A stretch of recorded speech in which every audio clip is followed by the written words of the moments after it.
Trending at viral ngayon mismo si Bimbi Aquino kung saan personally, I'm sorry my love ang naibanggit para mismo sa kanyang love of his life na mismo si Riza May Dizon. Ika mismo ni Bimbi Aquino na kahit anong mangyari, marami mang lumalapit na babae ay hindi niya papalitan sa puso niya ang maliit na chacha na talagang nag-viral at nanalo sa segment mismo ng Eat Bulaga.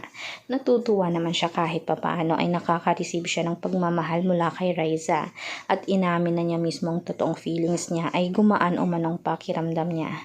Gusto niyang balikan ang before pa man na sweetness mismo nila ni Riza at mismo sana ay ipapakilala niya sa parents niya at sa family niya na girlfriend niya.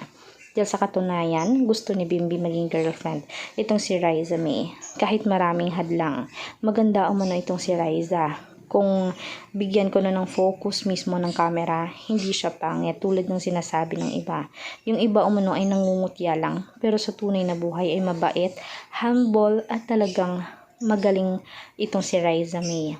Magaling din mismo o nakakagaan kasama sa bahay at kahit sa ang publiko. Kaya kung gusto niyo ng marami pang updates, mag-subscribe na, i-click ang notification bell para lagi kayong updated sa araw-araw nating videos.